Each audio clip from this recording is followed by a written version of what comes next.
Hello, आवाज़ आ रही है मेरी? आ रही है।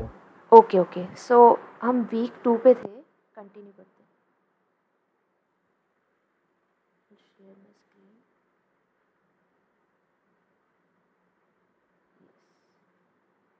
हाँ, तो हमने bar chart and Pareto chart and pie chart हमने पढ़ लिया है। अब बेस्ट प्रैक्टिसेस क्या होती हैं कि पहले तो हमें अच्छे से चूज़ करना चाहिए कि पाई चार्ट जो है वो तब यूज़ होता है जब हमें किसी के पार्ट्स कंपेयर करने हैं। जैसे अगर हमें वैसे ही दिया डेटा कि किसी को यू नो ओके, किसी को कैरेट पसंद है, किसी को टोमेटो पसंद है, तो ऐसे अगर हमें डिफरेंट डिफरेंट चीज़ें दी हैं एंड फिर हमें पाई चार्ट यूज़ करना चाहिए सो दैट हमें पता चले कि एक पूरे में से कितना पार्ट है उसका। And bar graphs are used to compare things between different groups. तो इसका अभी हम वो क्वेश्चंस में बहुत अच्छे अच्छे एग्जांपल्स हैं इनके। I will just bring that. Then second चीज़ है हमें लेबल करना चाहिए डेटा को। यहाँ पे जैसे ये जो है पाई चार्ट, इसमें जब सारा टोटल है सबके परसेंटेजेस का सम 100 होना चाहिए।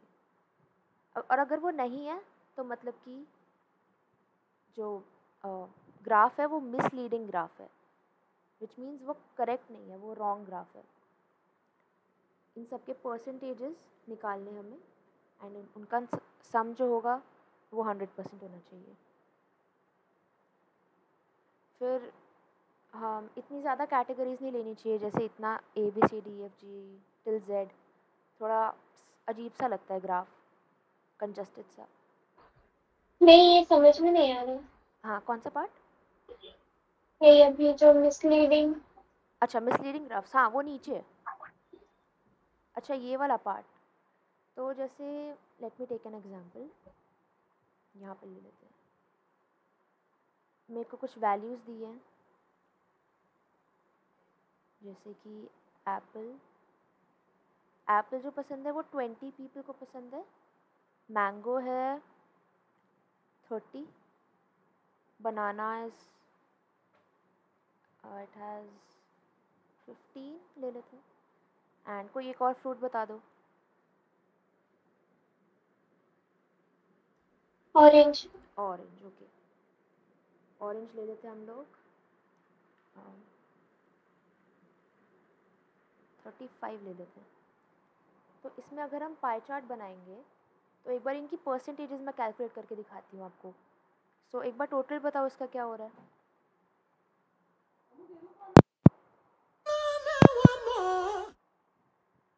हाँ, टोटल क्या हो रहा है? 20 + 30 + 15 + 35 100 हो रहा है टोटल, राइट? हाँ। ओके, तो हम परसेंटेज ऐसे कैलकुलेट करेंगे, इसको डिवाइड करना है टोटल नंबर ऑफ फ्रूट से विच इज़ 100, उसको हमने 100 से मल्टीप्लाई करना है। ऐसे निकालते हैं ना परसेंटेज, कि हमें एक नंबर दिया है तो पहले उसे 100 से डिवाइड करो एंड देन मल्टीप्लाइड बाय 100, तो ये ऐसे परसेंटेज निकल जाता है। ठीक है, तो यहाँ पे तो 100 100 कट हो जाएगा, दिस इज़ 20%। यहाँ पे भी 100 से डिवाइड करके इंटू 100 करेंगे तो यहाँ भी कट हो जाएगा, ये कितना परसेंट हो जाएगा?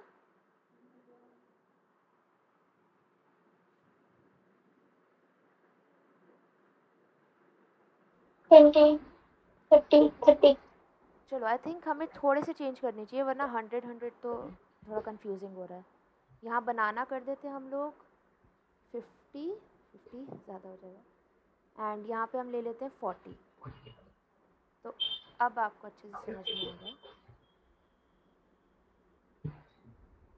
हाँ, तो अब हम कैसे परसेंटेज निकालेंगे? पहले तो टोटल ले लेते हैं, 20 + 30 50, 50 + 50 100 एंड 140 140। तो पहले तो हम इस सारी वैल्यूज़ को 140 से डिवाइड करके 140 इंटू से, 100 करेंगे। यस, तो ऐसे इनके परसेंटेज निकल जाएंगे। चलो जल्दी से कर लेते हैं फिर। Divide by 140 into 100, 14.28 first first वाले का। अच्छा 14.28%। नेक्स्ट वाले का 21.42। 21.42%। Right. Banana 35.71। 35.71। Okay. And orange 28.57। Yes. तो मैं ये कह रही हूँ कि ये जो परसेंटेजेस निकले हैं ना हमारे, इनका जो सम है, लेट मी जस्ट चेक, इनका सम होना चाहिए 100%, तभी वो परफेक्ट पाई चार्ट है। मतलब ये बोला जाता है कि pie chart is a whole, it represents a whole. A whole means 100% होना चाहिए टोटल उसका। तो चलो एक बार ये सारी परसेंटेजेस ऐड करते हैं।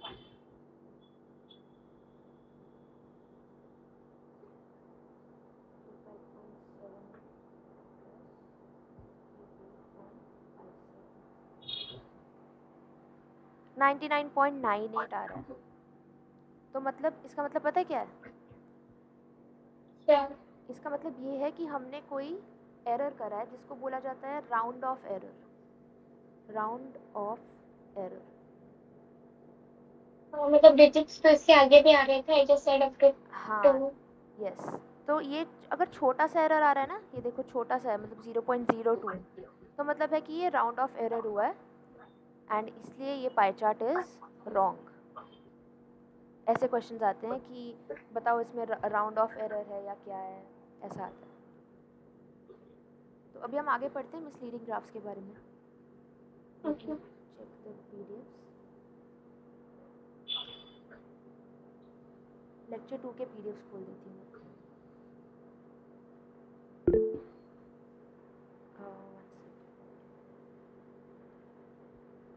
अच्छा Sunny, yes you can ask your doubt.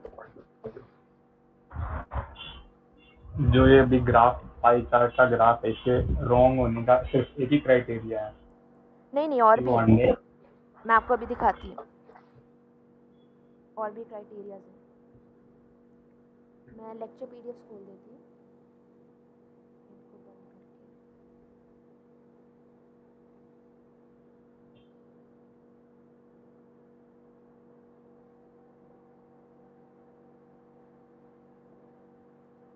तो हमने लेक्चर 2.1 का कर लिया समरी, जिसमें कि हमने पढ़ा रिलेटिव फ्रीक्वेंसी के बारे में। कोई बताना चाहेगा मुझे क्या था रिलेटिव फ्रीक्वेंसी? जितना भी आया होगा उसका टोटल से डिवाइड यस दैट इज हो रिलेटिव। जाए। कि उसका टोटल से क्या रिलेशन है, मतलब कि अगर 7 टाइम्स कुछ रिपीट हो रहा है और टोटल 10 है, तो मतलब कि 7/10 उसका रिलेटिव 7/10। Yes perfect. तो ये रिलेटिव फ्रीक्वेंसी था। अब 2.2 में हमने पढ़ा चार्ट्स के बारे में। तो देखो मोस्ट कॉमन चार्ट था bar chart and pie chart, ये पढ़ लिया हमने। फिर हम चलते हैं मिसलीडिंग ग्राफ्स के बारे में। एक तो we should label our data, है ना, कि अगर मैंने कोई पाई चार्ट बनाया और मैंने उसमें ऐसे ही स्लाइसेस बस डाल दिए, तो किसी को पता नहीं चलेगा कि ये किसका स्लाइस है ना, ये किसका स्लाइस है। तो इसलिए मैं उसको ऐसे एरो दे के लिख दूँगी कि ये ए का है, ये बी का है। तो ऐसे हम अच्छे चार्ट्स बना सकते हैं। इसमें भी लेबल करना होता है ऑन द टॉप कि कितनी है, कितना नंबर है। यहाँ पे 7 है, यहाँ पे भी 7 है। अच्छा तो इस बार चार्ट का, इस वाले बार चार्ट का मुझे मोड बताना। ट्रेन से बहुत हो सकता है। यस तो पता है ऐसे ग्राफ्स को क्या बोलते हैं जिसमें 2 मोड्स हों? नहीं। अच्छा सनी आपको पता है? क्या? जिस ग्राफ में 2 मोड्स हों उस ग्राफ को क्या कहते हैं? नहीं। अच्छा इसको बोलते हैं बाई मॉडल। ये क्विज 2 एंड क्विज 1 में भी आया था। तो बहुत इजी क्वेश्चन होता है, उसमें आपको दिख जाएगा कि 2 सेम मोड दिख रहे हैं, तो मतलब ये ग्राफ हो गया बाई मॉडल। ठीक है okay. Right. Then many categories नहीं होनी चाहिए क्योंकि बहुत ही कंजेस्टेड सा लगता है ग्राफ। देखो अजीब सा ही लग रहा है। अब एरिया प्रिंसिपल पढ़ते हैं हम। चलो, this is very important. Mislead graph वो बता रहे थे। हाँ हाँ हाँ, जो एरिया प्रिंसिपल को डिसोबे करते हैं ना, जो डिसोबे करते हैं एरिया प्रिंसिपल को, वही होते हैं मिसलीडिंग। अच्छा चलो उसका ओके। पढ़ लेते हैं एक बार। पहला तो कि बहुत डेकोरेटेड हो, अगर ऐसा सा ग्राफ हो तो ये एरिया प्रिंसिपल को वायलेट करता है बिल्कुल, क्योंकि एरिया प्रिंसिपल स्टेट करता है दैट, हाँ, area occupied by a part of graph should correspond the amount of data it presents। ठीक है, एंड डेटा जो होता है वो इसी टाइप का होना चाहिए, या तो ऐसे या तो ऐसे। वो डेकोरेटेड ग्राफ्स जो ऐसे से होते हैं वो ठीक नहीं होते, वैल्यूज़ डिफरेंट होती हैं उसमें। जैसे ये देखो 82.8 है एंड 42.5 को इससे ऊपर रखा हुआ है, तो ये गलत है ना, क्योंकि 82.8 को ज़्यादा होना चाहिए, ज़्यादा ऊपर होना चाहिए था उसको। वेराज ट्रंकेटेड ग्राफ होते हैं जिसमें बेस लाइन ही नहीं होती, जैसे ये वाला देखो, इसमें बेस लाइन ही नहीं है। बेस लाइन का मतलब होता है कि ज़ीरो से स्टार्ट होना चाहिए, it should start from zero, और ये कहाँ से स्टार्ट हो रहा है 75 से, तो मतलब ये है ट्रंकेटेड ग्राफ। ठीक है, okay okay, repeat it. Okay, I will repeat. Misleading graphs होते हैं टू टाइप्स के। एक होता है डेकोरेटेड ग्राफ, जो ऐसे से दिखते हैं बहुत अजीब से, एंड इसमें वैल्यूज़ भी ना गलत होती हैं। तो ये तो एक छोटा सा टॉपिक है।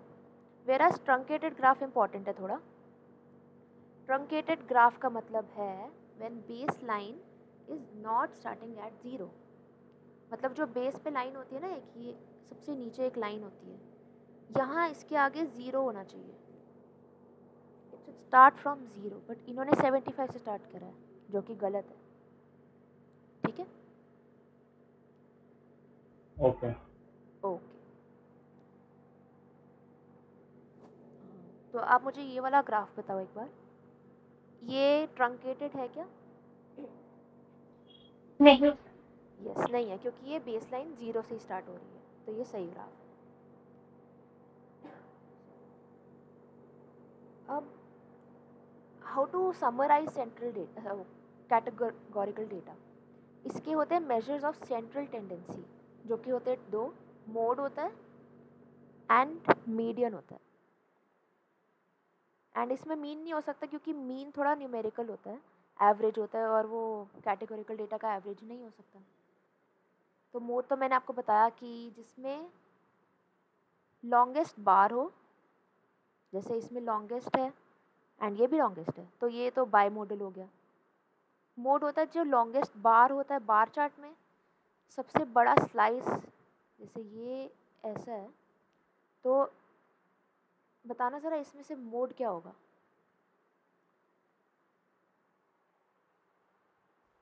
ए। यस, ए होगा मोड। ठीक है, any doubts? No. Okay okay, and bar chart में भी हमें समझ आ गया कि मोड कैसे देखना है। एंड परेटो चार्ट मैंने आपको बताया था कि जो फ्रीक्वेंसी के हिसाब से होता है, जैसे अगर बार चार्ट है, छोटा भी है बड़ा भी है, वो थोड़ा सा ऑर्गेनाइज नहीं होता। एंड परेटो चार्ट में जिसकी हाईएस्ट फ्रीक्वेंसी होगी या फिर जो मोड होगा सबसे आगे वही होगा, एंड उसके पीछे फिर छोटे छोटे होते जाएंगे। ठीक है,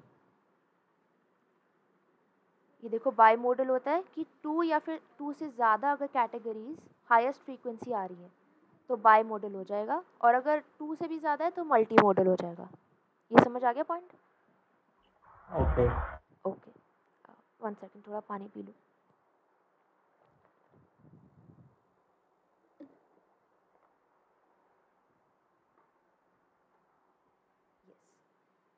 अब मीडियन के बारे में भी पढ़ लेते हैं एक बार। मीडियन जो होता है वो होता है मिडल ऑब्जर्वेशन, और सॉर्टेड का मतलब है कि डेटा जो है ना वो या तो असेंडिंग ऑर्डर में हो या डिसेंडिंग में। Mostly ascending is preferred, ascending order में डेटा होना चाहिए। जैसे ये देखो सॉर्टेड का मतलब है कि अगर ए से स्टार्ट कर रहे हो ना तो पहले ए की सारी वैल्यूज़ ले लो। चलो मैं एक क्वेश्चन देती हूँ आप लोगों को।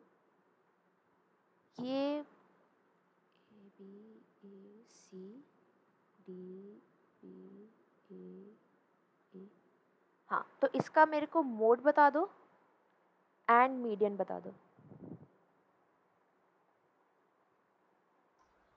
ए मोड है, हाँ, मोड ए है, राइट। सी डी मीडियम, कौन? देखो सी और डी दोनों। हाँ, जैसे अगर हमें मीडियन चाहिए, एक सेकंड, मैंने इवन वैल्यूज, अच्छा माय बैड, मैं यहाँ पे एक और डी लगा देती हूँ। अब बता दो। डी।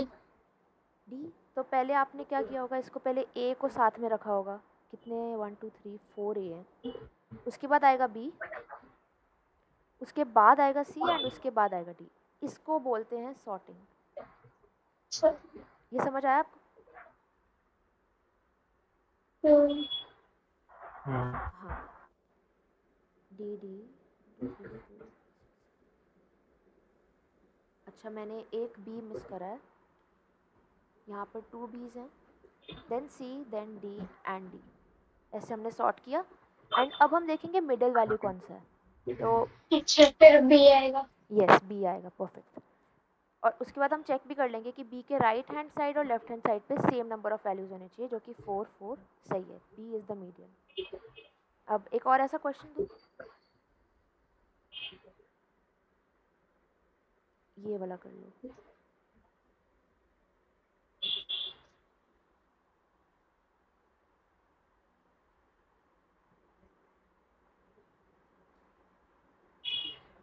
हाँ, एक बार ये वाला ट्राई करो, दिस वन।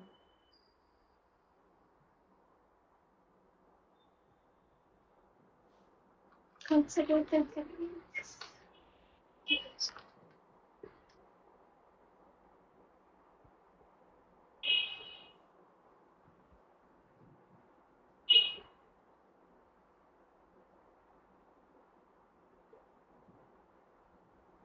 बी मीडियन होगा। Median B, okay, and mode B. B.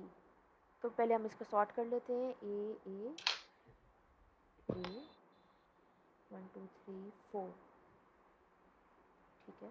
1 2 3 4 5 6 times B है,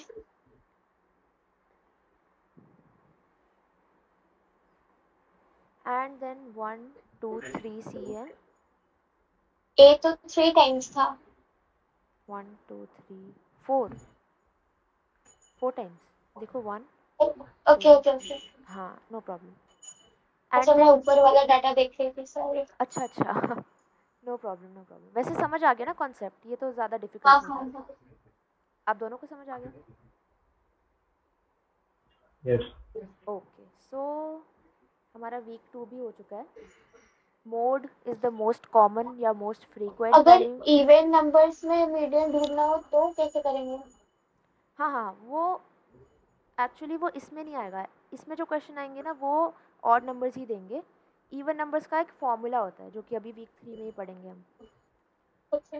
यस, तो उसका एक फॉर्मूला होता है, मैं बता दूंगी। And median is middle observation, बस।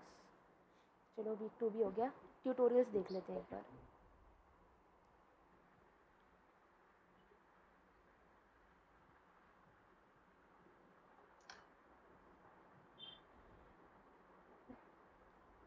आप लोगों को अभी सॉल्व करने हैं ट्यूटोरियल या फिर बाद में भी कर सकते हो?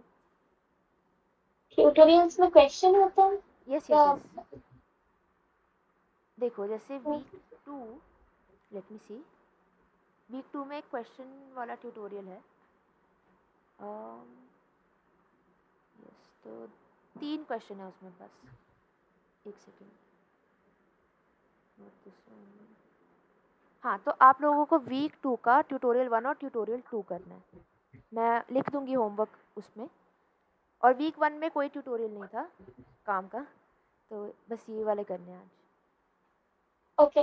यस, तो वैसे उसमें वो क्वेश्चन सॉल्व करके ना खुद समझाते हैं, तो एक बार आप ट्राई करना, वरना मैं डाउट सॉल्व कर दूंगी।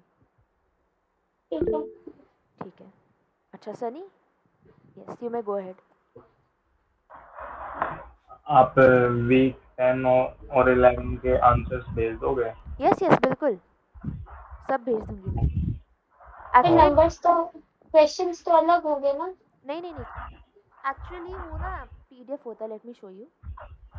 एक हमारी वेबसाइट है लेट्स लर्न के साथ, ऐसे पार्टनरशिप भी है उनकी, तो इस पे मैं सब कुछ डालती हूँ। ये मटेरियल्स में जाके आप देख सकते हो। अभी मैंने वीक 10 सीटी डाला है, जिसमें आपको सब कुछ मिल जाएगा, आंसर्स वगैरह सब। एंड ऐसे अगर आप एडुब्लिस। एड्यूब्लिस, यस, ओके। ये देखो यहाँ पे वीक 10 मैथ्स भी है, वीक 10 स्टैट्स भी है।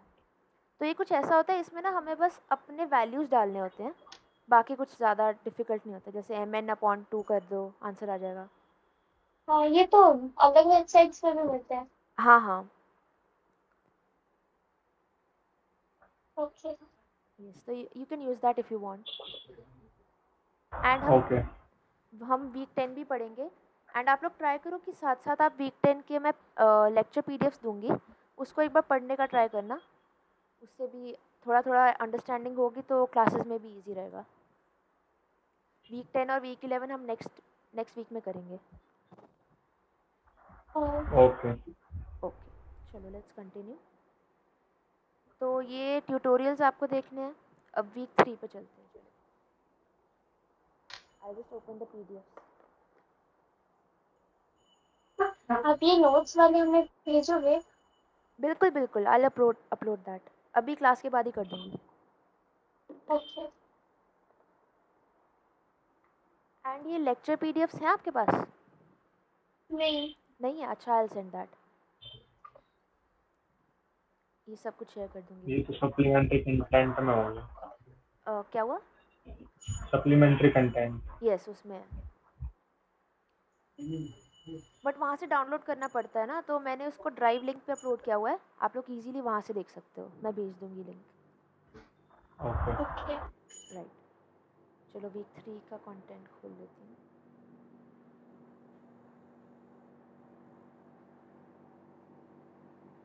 अब हमने वीक 2 में क्या किया था? कैटेगोरिकल डेटा किया था। एक बार लिख लेती हूँ समरी टाइप। हमने वीक 2 में किया था categorical data, sorry, categorical data.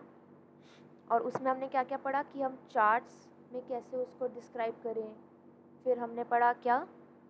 Mode and median. Mean median mode. Yes, तो ये थे major topics of week 2।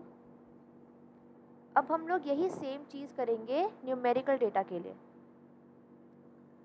And you know what, numerical data को डिस्क्राइब करने के लिए और भी बहुत सारे वेज आ जाते हैं, जैसे मीन आ जाता है, एंड देन वेरिएंस वगैरह, वो सब भी होता है। तो इस सब के बारे में आज हम लर्न करेंगे। एंड सारा फॉर्मूला शीट मैं आपको एक दिखाती हूँ। वीक 1 to 4 की मेरे पास फॉर्मूला शीट है, ये भी मैं अपलोड कर दूँगी। इसमें सारे फॉर्मूला हैं मेंशन, तो ये भी कर दूँगी मैं। तो आज हम लोग वीक 3 तक करते हैं, एंड कल वीक 4 करेंगे, क्योंकि वीक 4 थोड़ा सा लेंथी है। चलेगा? ओके। नहीं, वीक 4 कर लेते हैं। क्या हुआ? वीक 4 आज ही कर लेते हैं। चलो ठीक है, कर लेंगे, नो वरीज। चलो पहले तो ये देखो, वेरिएबल कितने कितने टाइप के हैं। कैटेगोरिकल होता है, न्यूमेरिकल होता है, और न्यूमेरिकल में होता है डिस्क्रीट, यानी कि क्या बताया था? Countable. Countable. Right. And continuous, यानी कि जो कि हम मेजर कर सकते हैं। मेजर। यस, जैसे मेरे को कितना पोटैटो चाहिए कहीं से, तो वो होगा जैसे 1 किलो आलू चाहिए, तो फिर वो कंटिन्यूस हो जाएगा।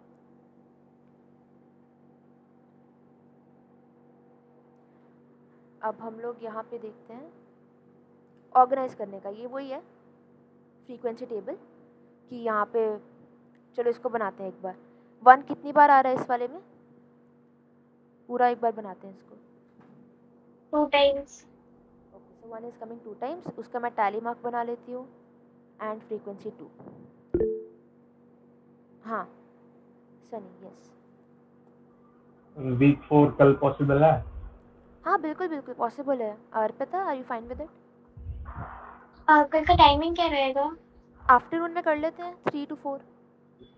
नहीं, अच्छा फिर एक्चुअली 11 से 6 पूरा पैक रहूंगी। अच्छा तो रात को करें 10 to 11 चलेगा? 6:30 पे कर सकते हैं क्या? वो एक्चुअली कल मेरी ना कुछ क्लासेस हैं, तो 9 o'clock के बाद कोई भी टाइम बता दो। 9 o'clock कर लेते हैं। राइट 9 o'clock कर लेंगे फिर। सनी 9 o'clock ठीक है? ओके। ओके तो वीक 4 कल करते हैं फिर। आज अच्छे तो से ना। लेक्चर किस टाइम ज्वाइन करूँगा? मेरी मैथ्स की क्लास होती है 8 बजे से। अच्छा मैथ्स की क्लास होती है, ठीक है तो जब भी फ्री हो जाओ ज्वाइन कर लेना, वील स्टार्ट देन। ठीक है। चलो आज वीक 3 अच्छे से कर लेते हैं फिर। हाँ तो वीक 3 फ्रीक्वेंसी टेबल हम बना रहे थे। चलो 2 कितने टाइम्स आता है? 1 2 एंड 3 3 टाइम्स। तो इसका टैली मार्क लिख लेते हैं एंड 3 टाइम्स। अगर आप एनोटेट करना चाहते हो तो वो भी कर सकते हो स्क्रीन पे if you want.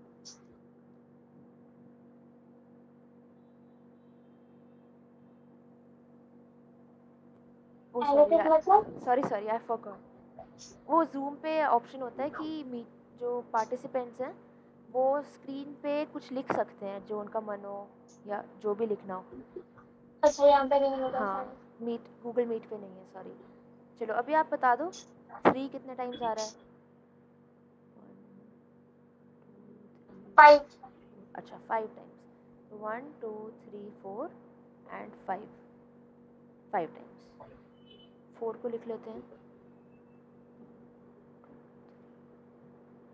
4 times 4 okay. And 5 का लिख लेते हैं एक बार 1 1 time.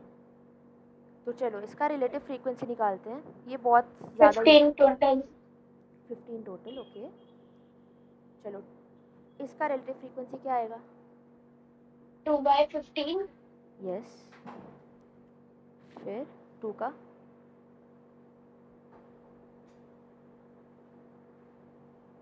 Sunny can you answer? 0.2।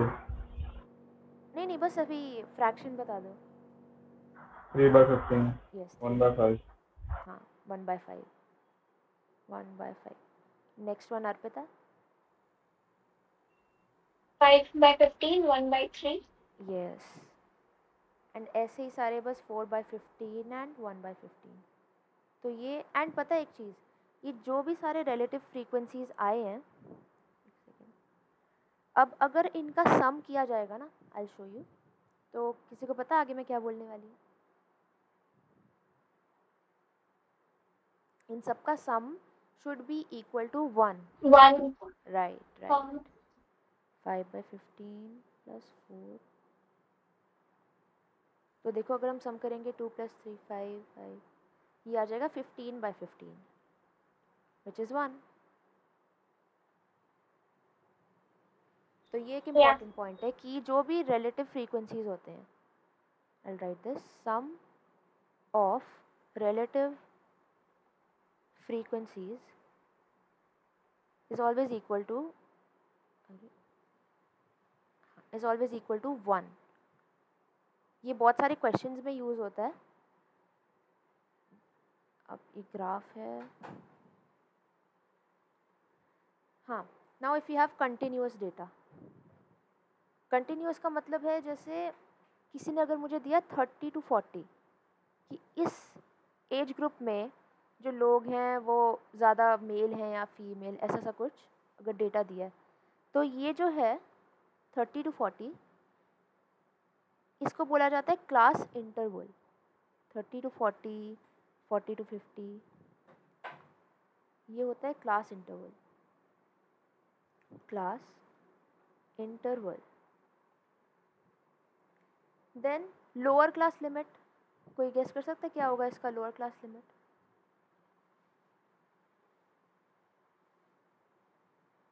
30 to 40 के लिए 30 राइट।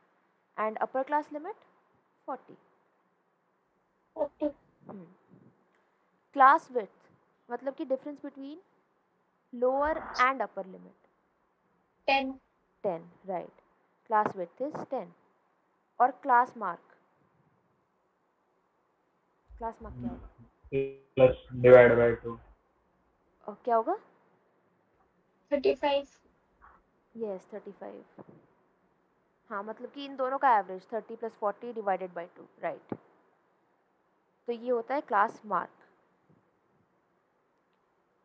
और ये जो है ये मीन कैलकुलेशन में बहुत यूज़ होता है class mark. This is very important for mean calculation. Mean. चलो, जैसे ये एग्जांपल है.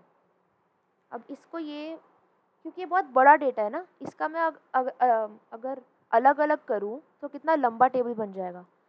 That is why we choose to divide them into intervals. पहले हम देखेंगे कि मिनिमम वैल्यू क्या है इसकी. तो देखते हैं मिनिमम वैल्यू. तो मिनिमम 35 है शायद, if I am not wrong. Minimum 35 है. एंड मैक्सिमम वैल्यू देखते हैं. Maximum value is 86, right. तो इसलिए हम ऐसी क्लासेस बनाएंगे जो कि 30 से लेके, मतलब 10 का बनाएंगे. क्लास विड्थ हमेशा ना 10 ली जाती है मोस्टली. तो 30 से 40, देन ऐसे ऐसे करते करते 80 to 90 कर देंगे. This is the lower class and this is the higher class. चलो अब एक बार टैली मार्क लिखते हैं. करना है सॉल्व.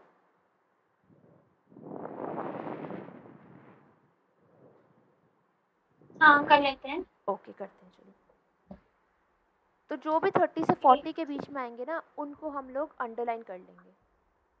चलो करते हैं, बताते जाओ मुझे. 38, 38, 35, 35, नीचे 39. 39.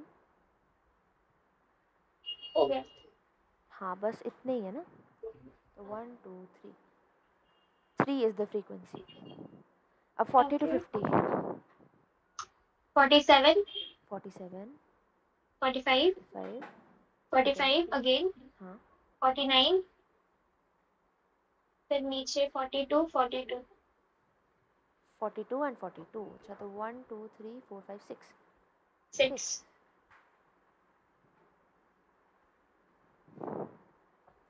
चलो अब हम करते हैं 50 to 60 का. 58, 59, 58, 59, 59 again again, 59, 54, 53, 55, 58, 55, 56, 50, 51, 57, 56, 58, 52. and 50, 56, 58. हाँ, so many. 1 2 3 4 5 6 7 8 9 10 11 12 13 14 15 16 17. अच्छा, 17. 1 2 3 4 5 6 7 8 9 10. ये तो बहुत लंबा होगा. चलो इसको छोड़ते हैं, 17 लिख लेते हैं. तो चलो, I think this is easy, right. Mostly question आता है मीन निकालने का. तो जल्दी से एक बार वो ट्राई करते हैं. हाँ, तो देखो ऐसा दिखता है कुछ. 3 6 जैसे फ्रीक्वेंसी लिखी होती है. एंड यहाँ पे रिलेटिव फ्रीक्वेंसी मतलब 3/50. और इसमें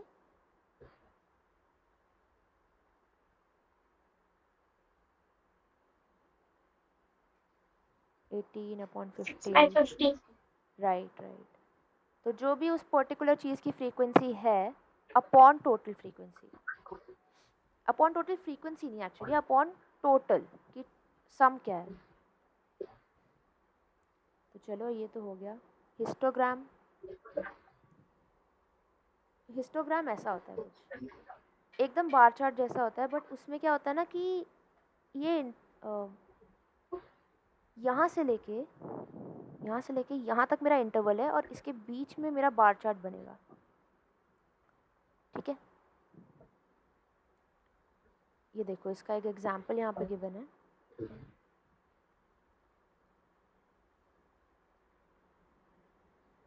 अच्छा axes, okay so it looks like this. ये देखो कि 30 से 40 तक हमें गिवन है और उसके बीच में बनेगा पूरा ऐसे, मतलब एक वैल्यू पे नहीं बनेगा, ये पूरे इंटरवल में बनेगा। ठीक है, कोई डाउट है क्या इसमें?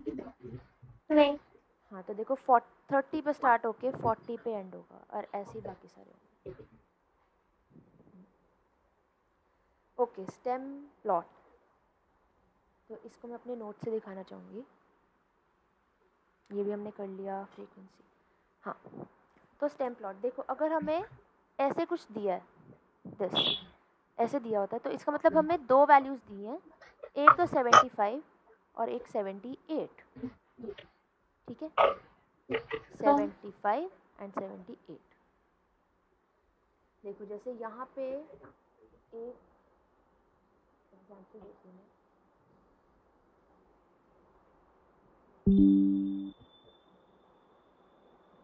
चलो इसका एक बार ना डेटा लिखते हैं, ऐसे बहुत सारे क्वेश्चंस गिवन होते हैं तो इसका डेटा लिखते हैं एक बार।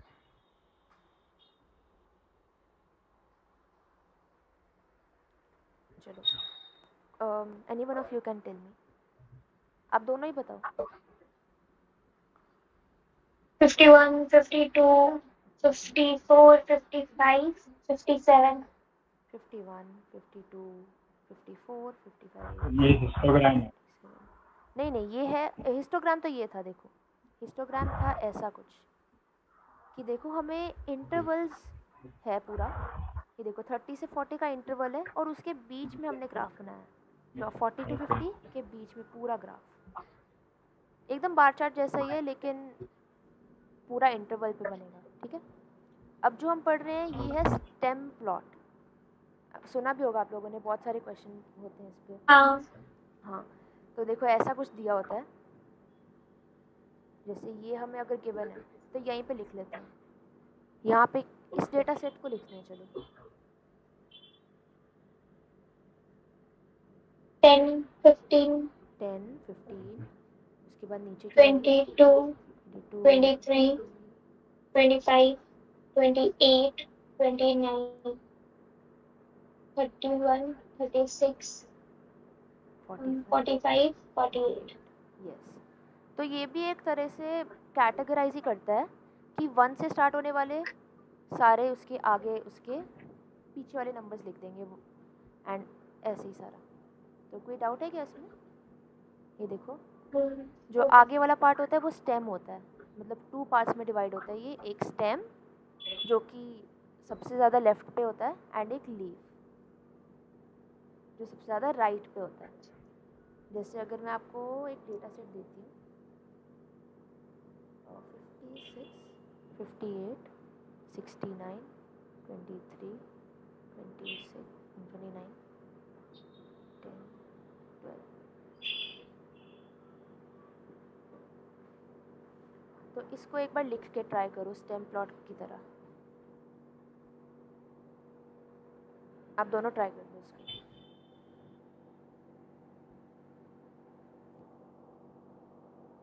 वन और उसके आगे 0, 2, 2 उसके आगे 3 और 9, यस वेरी गुड। 5 उसके आगे 6 और 8, 6 उसके आगे 9। ओके चलो अब एक क्वेश्चन देते हैं कि जो सिर्फ सनी ट्राई करेगा। So start with this 23, 39, 38।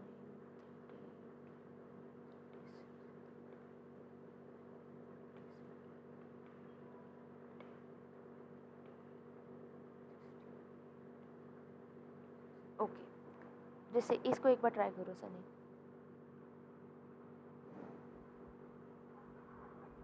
पहले 2, उसके आगे 3। हाँ नहीं नहीं, पहले हम लोग ना लोएस्ट नंबर से स्टार्ट करेंगे, जैसे ये है ना लोएस्ट, 1, तो पहले 1 के आगे हम लिखेंगे 0, 8, yes perfect, 2, 3 3 7 8 yes yes then फिर 3 2 4 6 9 perfect 5 6 6 8 ओके वेरी गुड। तो मतलब ये वाला भी क्लियर है टॉपिक। अब इसके ऊपर एक क्वेश्चन कर लेते हैं हम लोग। एक क्वेश्चन यहाँ पे गिवन है, तो देखो ये एक्टिविटी क्वेश्चन का एक पार्ट है। वीक 3 बहुत लंबा है, जल्दी से इसको सॉल्व करते हैं। यस, तो ये एक एक्टिविटी क्वेश्चन है, इसमें हमें मीडियन ऑफ एजेस निकालना है। तो हमें पहले क्या करना चाहिए, सारी ages as a data set लिख लो जैसे मैंने लिखी है। एंड उसके बाद चलो पहले मैं मीडियन निकालना सिखा देती हूँ, उसके बाद हम लोग ये क्वेश्चन करते हैं। मीडियन का एक फॉर्मूला होता है। चलो यहाँ तक हो गया। अब यहाँ पे मेजर्स ऑफ सेंट्रल टेंडेंसी होते हैं एंड मेजर्स ऑफ डिस्पर्शन होते हैं। तो दो चीज़ें हैं इसमें। मेजर्स ऑफ सेंट्रल टेंडेंसी में आते हैं मोड, मीन एंड मीडियन। ठीक है, इन सब के हम फॉर्मूला देखेंगे अभी। एंड मेजर्स ऑफ डिस्पर्शन में आते हैं range, variance and standard deviation. सुना है क्या आप लोगों ने इसके बारे में? हाँ, एक्टिविटी था इसके ऊपर। Yes yes. तो चलो एक बार मीन का फॉर्मूला देखते हैं। तो मीन तो ऐसे ही होता है कि सबका sum of all observations upon total number of observations. मतलब अगर हमारे पास ये डेटा सेट है तो इसमें हम पहले तो सबका सम ले रहे हैं, 2 + 12 + 5 + 7 + 6 + 7 + 3 एंड उसके बाद 1 2 3 4 5 6 7 हमारे पास नंबर्स हैं। तो इसको हम डिवाइड कर देंगे 7 से, सम upon number of observations, and इसका मीन आ जाएगा 6। ठीक है, ओके। समझ आ गया ना मीन का फॉर्मूला? हाँ यस। तो मीन में भी दो टाइप्स होते हैं, बल्कि पॉपुलेशन मीन कभी पूछा नहीं जाता। एंड पॉपुलेशन हर चीज़ में होता है, जैसे पॉपुलेशन वेरिएंस भी होता है, बट वो पूछा नहीं जाता मोस्टली। एक ही डिफरेंस होता है इन दोनों में कि पॉपुलेशन सैम्पल मीन में होता है छोटा एन, एंड पॉपुलेशन मीन में होता है बिग एन।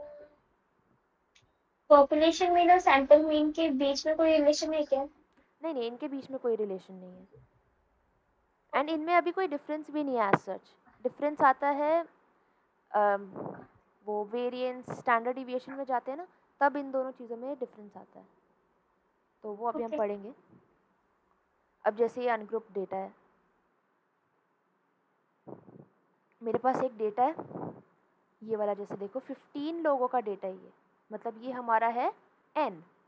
n का मतलब है जो नीचे डिनोमिनेटर होगा।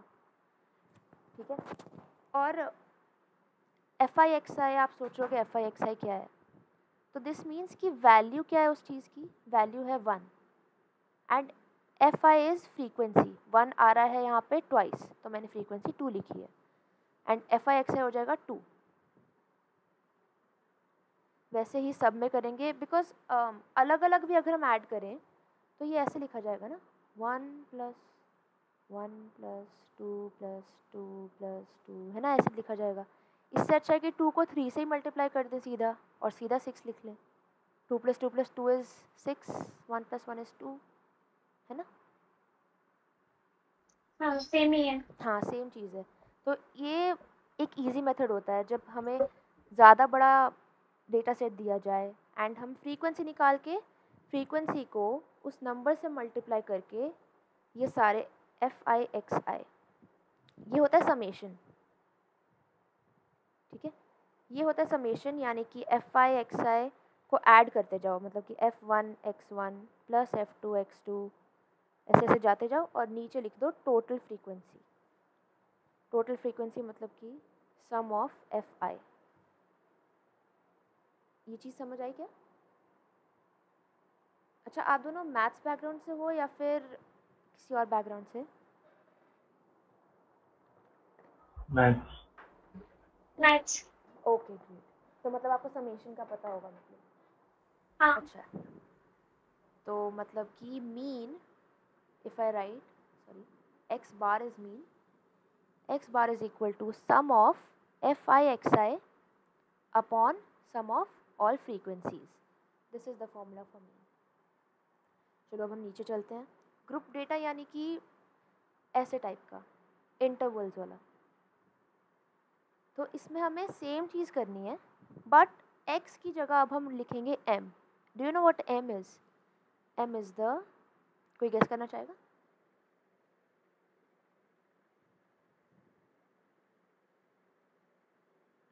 No guesses? नहीं पता। अच्छा, no problem. m is the class mark, यानी कि, sorry, class mark is the, अच्छा, एवरेज। हाँ, जैसे इनका हो जाएगा 35, 40-50 का हो जाएगा 45। हाँ। यस, तो m is the class mark यानी कि एवरेज, एवरेज वैल्यू। तो इसमें कुछ डिफरेंट नहीं है, हमें सिर्फ m मल्टीप्लाई करना है रादर देन x। तो इसका मैं एक क्वेश्चन दूँ आप लोगों को तो चलेगा? Let's do a question. एक बार स्टॉप शेयर करके मैं क्वेश्चन देती हूँ।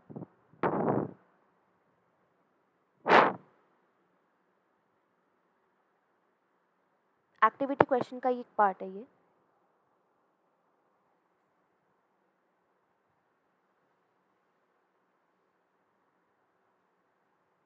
राइट, एंड वीक 3 में ना 8 ट्यूटोरियल्स हैं।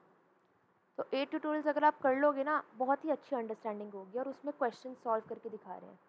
तो उसी में से एक क्वेश्चन। क्वेश्चन कहाँ है? हाँ, क्या हुआ? क्वेश्चन कहाँ पे? क्वेश्चन कौन सा? आपने बोला ना अभी क्वेश्चन दे यस रही यस, हूँ हाँ, तो। वो मैं एक ट्यूटोरियल में देख रही हूँ, जो अच्छा अच्छा क्वेश्चन अच्छा, होगा वो ठीक है। देख रही हूँ। राइट राइट, स्क्रीन शेयर कर लेती हूँ। ट्यूटोरियल्स भी इम्पोर्टेंट होते हैं। हाँ हाँ, मतलब उसमें अगर आप कर लो ना तो आपको समझ आ जाता है कि कैसे क्वेश्चन आएंगे और उनको सॉल्व कैसे करना है। और बहुत छोटे छोटे होते हैं, देखो जैसे 6 मिनट्स का है, इसमें ऐसे क्वेश्चंस होंगे कि कैलकुलेट एवरेज वगैरह। तो ये आप कर सकते हो, बल्कि अगर आप बिना सॉल्व करे भी देख लो बस, तो फिर भी बहुत बेनिफिशियल है। अगर टाइम मिले तो फिर ये कर सकते हैं आप लोग। लेट्स सी,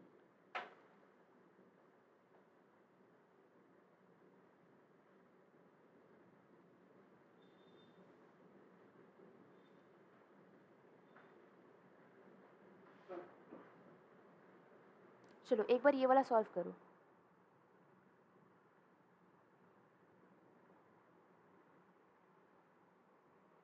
स्क्रीनशॉट ले लेती हूँ।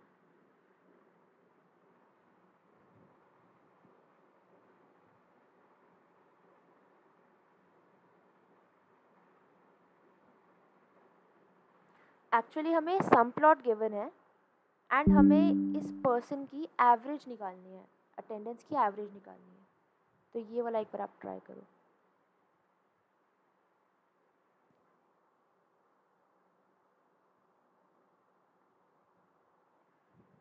या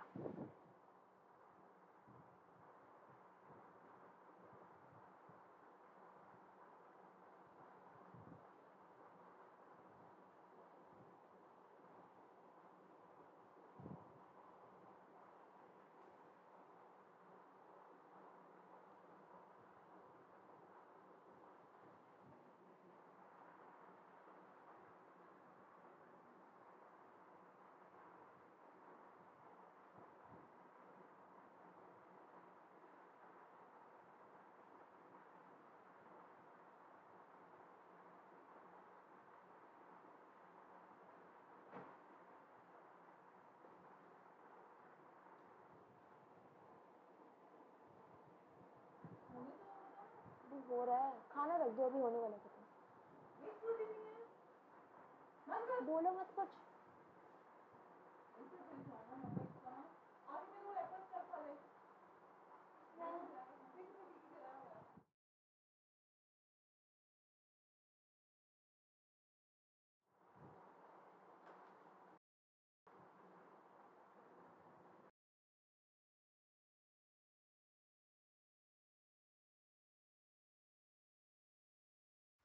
31 आंसर आएगा।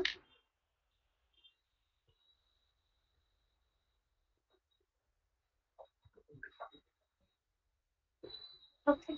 31।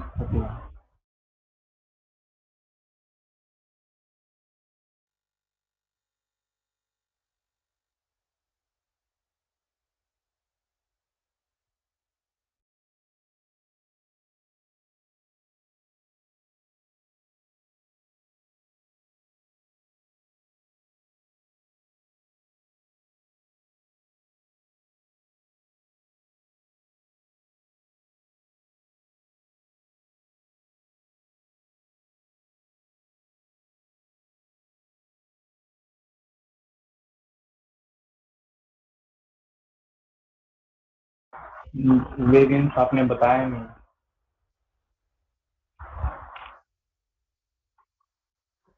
ये सारे आपने कहाँ से क्वेश्चन लिए हैं?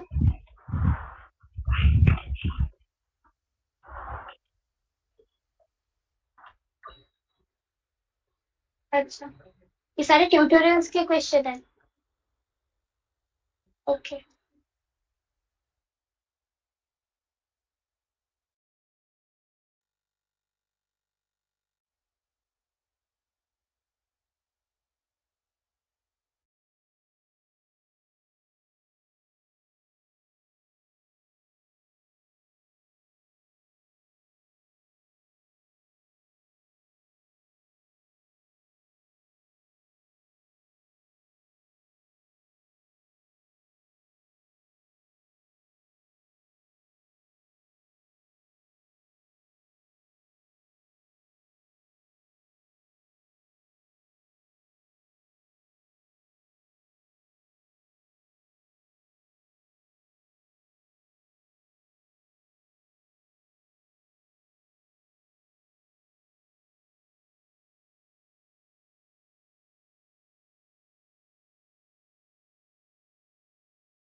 अच्छा, मतलब अगर सारे डेटाज में एक नंबर ऐड हो रहा है तो हम वही नंबर मीन में भी ऐड कर सकते हैं, तो वही एवरेज वो निकल जाएगा।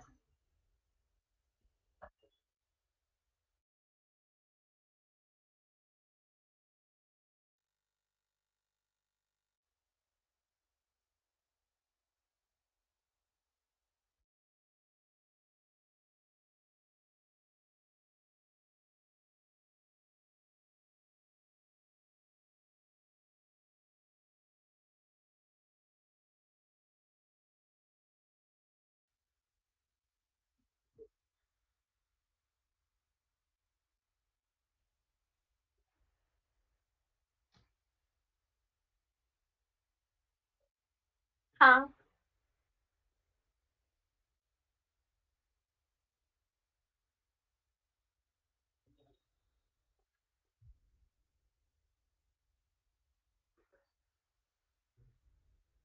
हाँ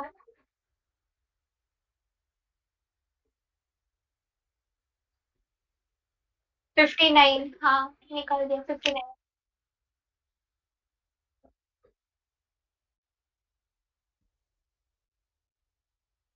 अच्छा हाँ।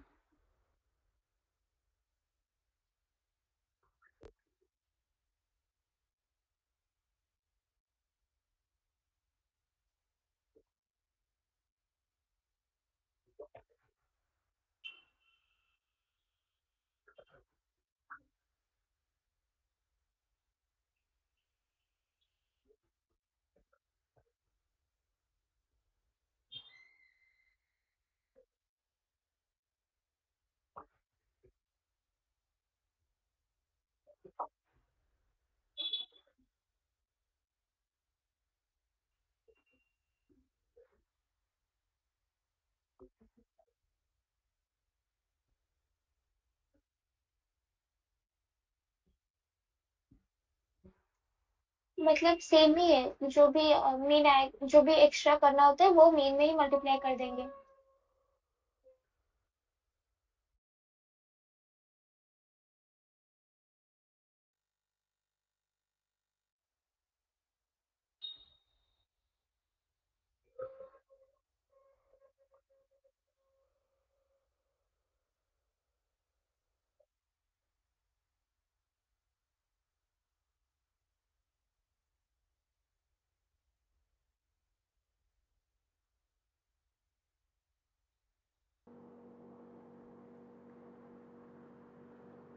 Okay, so median is measure of the centre, मतलब कि सेंट्रल वैल्यू।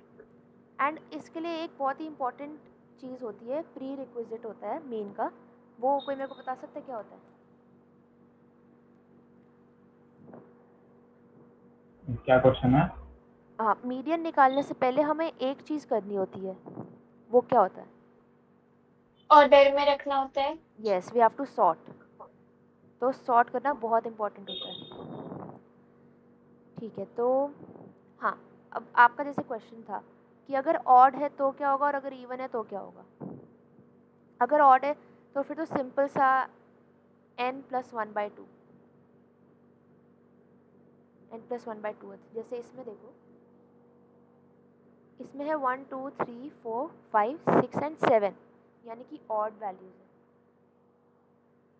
तो वैसे अगर आप सॉर्ट करोगे और आपको देख के पता चल जाएगा मीडियन क्या है, इसमें वैसे कैलकुलेट करने की ज़रूरत नहीं पड़ती, but if we still calculate, n is 7, 7+1/2 ये होता है 8/2, यानी कि 4। तो फोर्थ वैल्यू हमारी मीडियन होगी, फोर्थ वैल्यू। एंड इसमें इवन है, तो इसमें सिंपल सा करना होता है, पहले सॉर्ट करो, सॉर्ट, उसके बाद बीच में जो दो वैल्यूज़ दिख रही हैं, मेरे को 5 और 6 दिख रही हैं, तो मैं 5 और 6 का मीन लूँगी, यानी कि 5 और 6 का एवरेज, विच इज़ 5.5। तो हमारा आंसर 5.5 होगा। ये समझ आया पार्ट? ओके हाँ हाँ।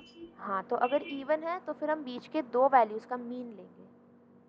चलो, इसमें भी सेम चीज़ है कि अगर कांस्टेंट ऐड किया जा रहा है सारे डेटा वैल्यूज़ में, तो फिर बस ओल्ड मीडियन में ऐड कर दो उसको, and same goes for multiplying.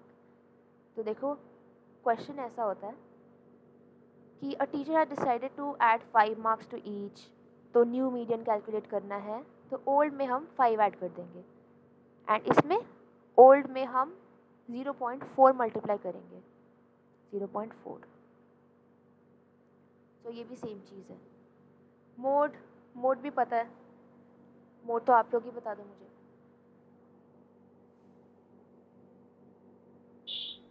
जो भी फ्रीक्वेंसी जिसका भी हाई होगा।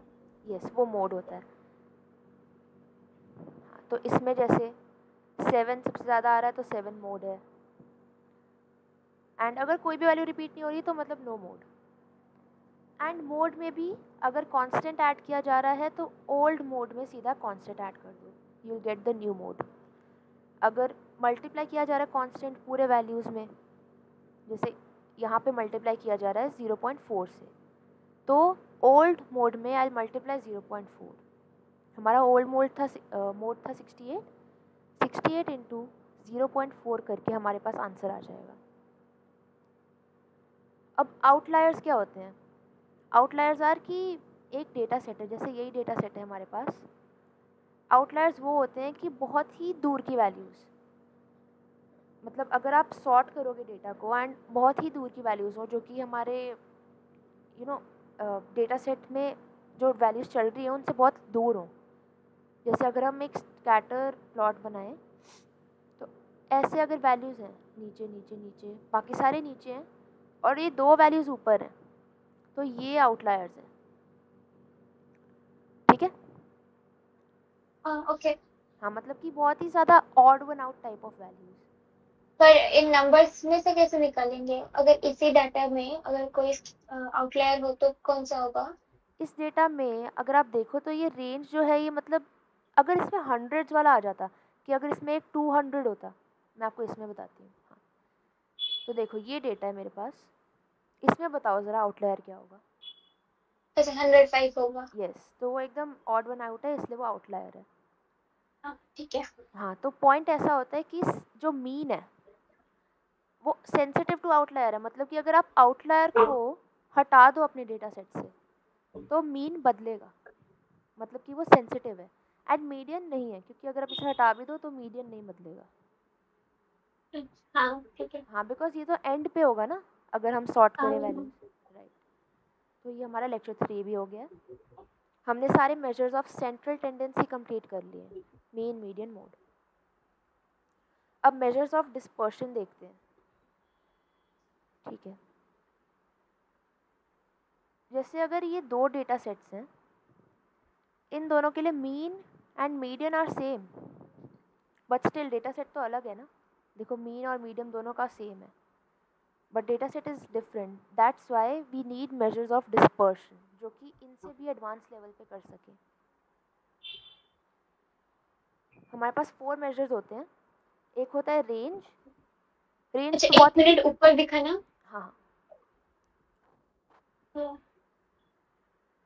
सेकंड में नॉट अवेलेबल मोड, क्यों? हाँ, 2 होगा ना? नहीं नहीं, अच्छा नहीं, सेकंड, सब एक। हाँ, हाँ सब डिफरेंट है ना, तो मोड नहीं है कोई। ठीक है। तो मतलब इसमें मीन और मीडियन सेम आ रहे हैं, बट स्टिल डेटा सेट तो डिफरेंट है, तो हाँ हाँ कुछ और सोचना पड़ेगा। दैट्स वाई मैक्सिमम और मिनिमम का डिफरेंस रेंज होता है। जैसे अगर मेरे पास ये डेटा सेट है 1 2 3 4 6, तो इसमें रेंज क्या होगा?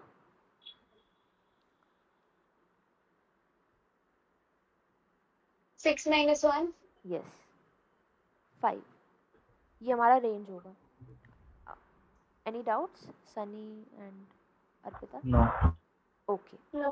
तो रेंज तो बहुत इजी है and it is sensitive to outliers, क्योंकि ये मैक्सिमम और मिनिमम पे डिपेंड करता है ना।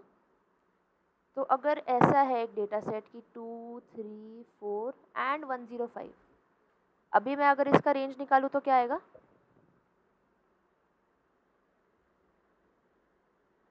105 क्या? -2। 105 - 2 हाँ। हाँ, इस वाले डेटा सेट का, तो ये होगा रेंज। बट अगर मैं आउटलायर यानी कि इस ऑड वन आउट चीज़ को निकाल दूँ, 2 3 4 बचेगा, फिर तो रेंज बहुत कम हो जाएगी। रेंज तो 4 - 2 हो जाएगा फिर तो। इसलिए range and mean are sensitive to outliers. ये एक इम्पॉर्टेंट पॉइंट है एंड ये क्वेश्चंस में भी पूछा जाता है। ओके ओके, तो नोट्स में देख लेना एक बार, मैं इम्पॉर्टेंट पॉइंट्स भी लिख के भेज दूँगी। ठीक है। तो अब वेरिएंस करते हैं। I just drink some water.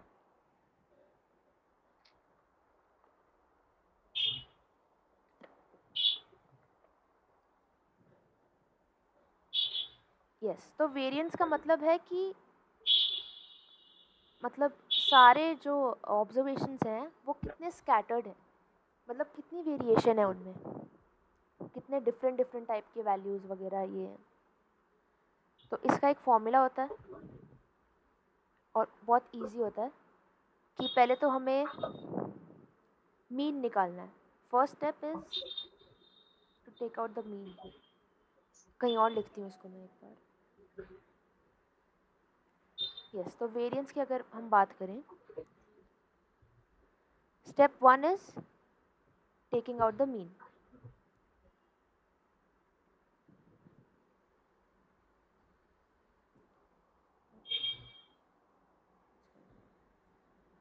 हाँ, taking out the mean.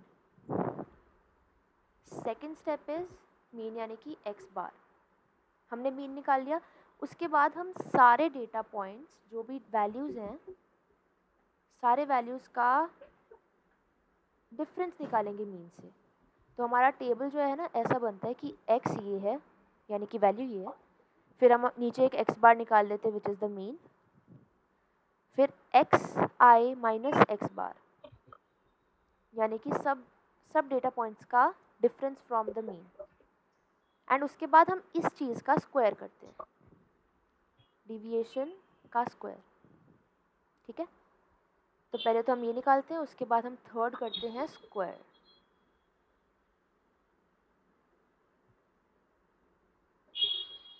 And नीचे हमें निकालना होता है सम, इसका सम. ये जो पूरे स्क्वायर्स आएंगे इन सब का सम निकलेगा. जब सम निकल जाएगा तो वेरिएंस का जो फॉर्मूला है वो sum of x i minus x bar का whole square upon n minus one. n minus one मतलब कि total number of observations minus one.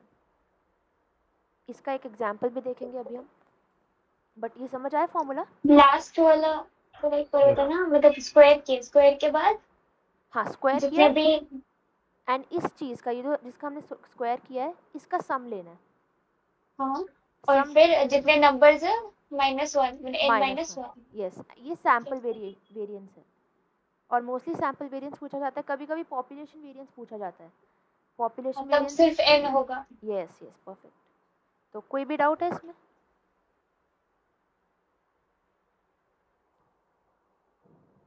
Sunny? नहीं है, ओके.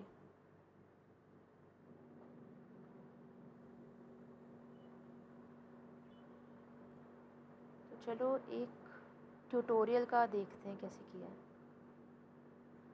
स्क्रीन पे दिखा दूँ एक ट्यूटोरियल आपको?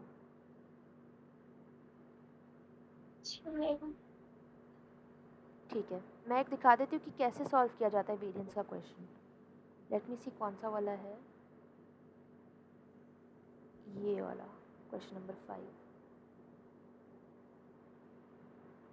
हाँ, एंड एक छोटी सी और चीज़ है, स्टैंडर्ड डिविएशन नहीं बताया मैंने, but standard deviation is just square root of variance.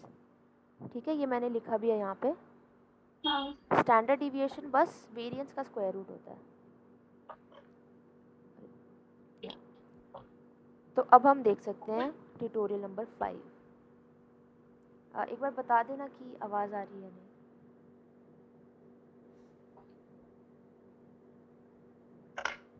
I'll reshare.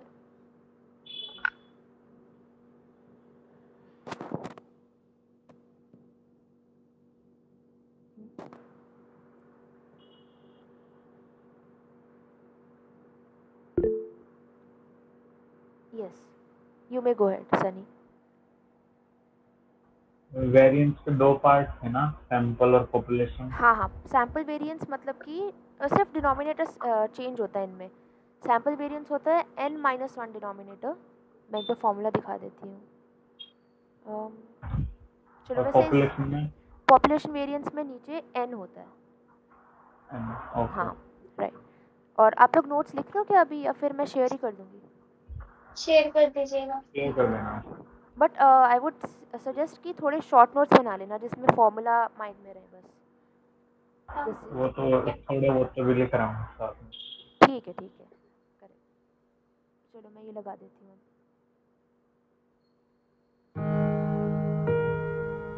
आवाज़ आ रही है? हाँ. Okay.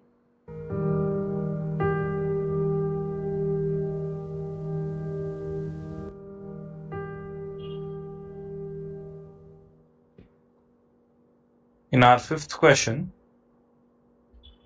there's this frequency table given to us, and these are values obtained in 30 rolls of a die.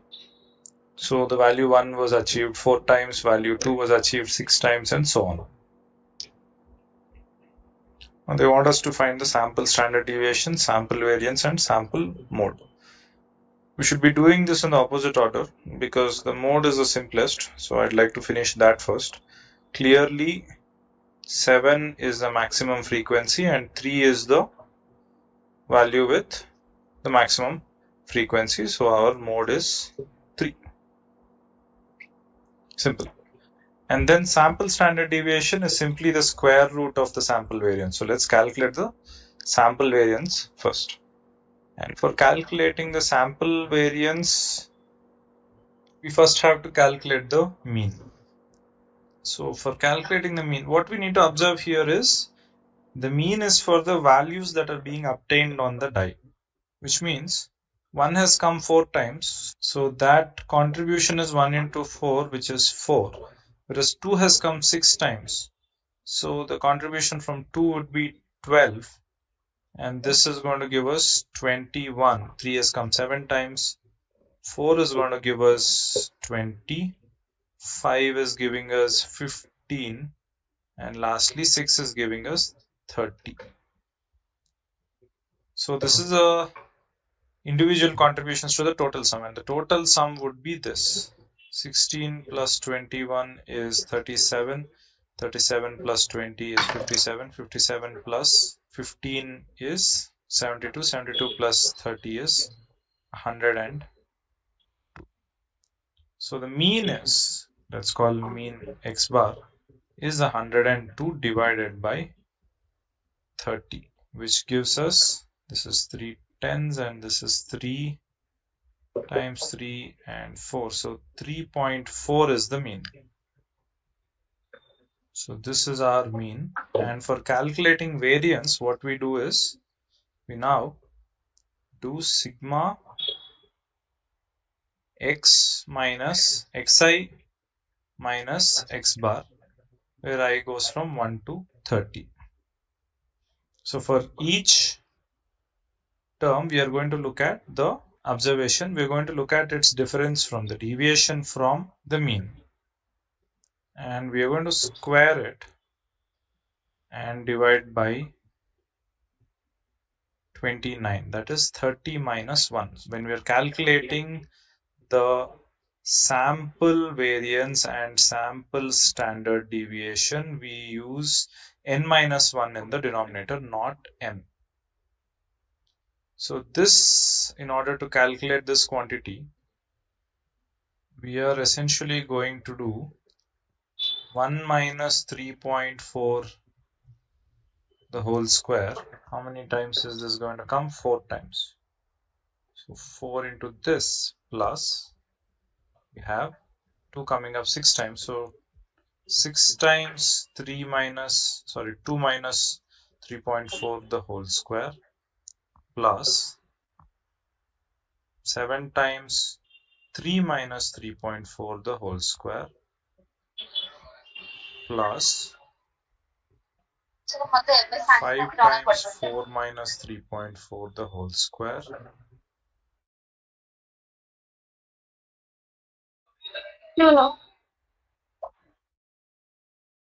plus 3 times 5 minus 3.4 the whole square plus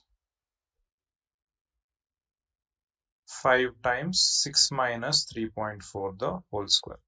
And this whole thing, this entire thing is to be divided by 29. So let's calculate that.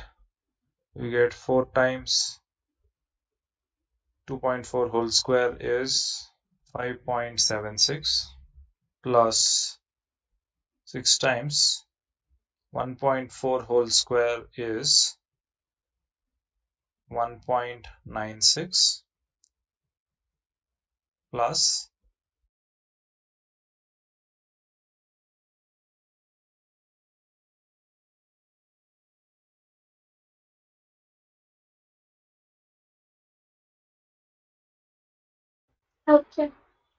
7 times 0.4 whole square is 0.16.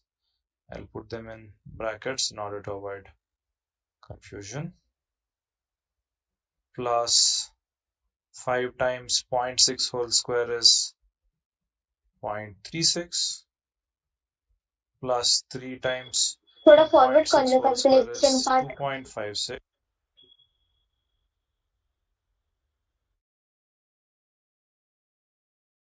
which gives us further 23.04 plus 11.76 is 34.8. 1 plus 33 by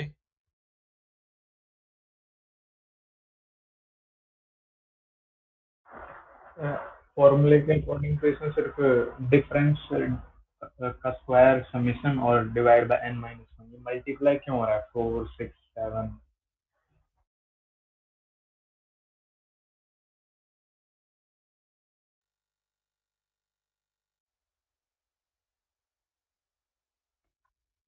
हाँ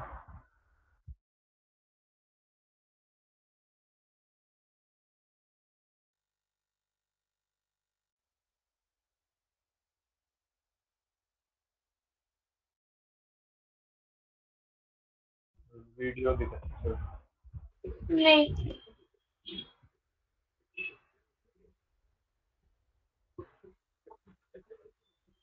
मतलब सिर्फ multiply by frequency और कुछ difference नहीं है। Okay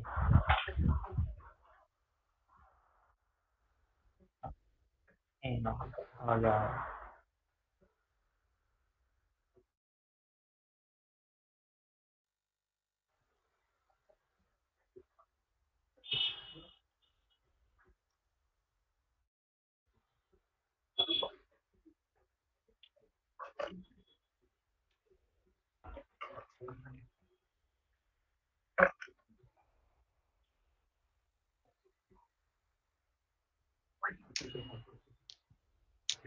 okay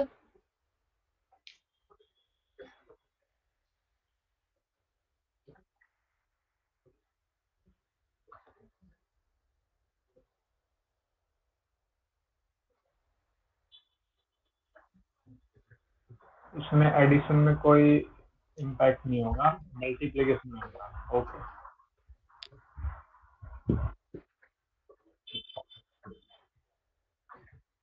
हाँ ठीक है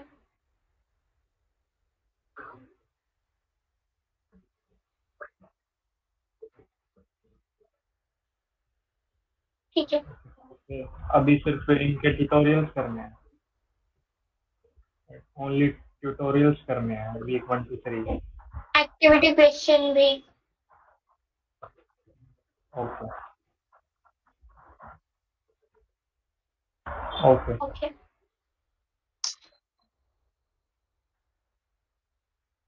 ठीक है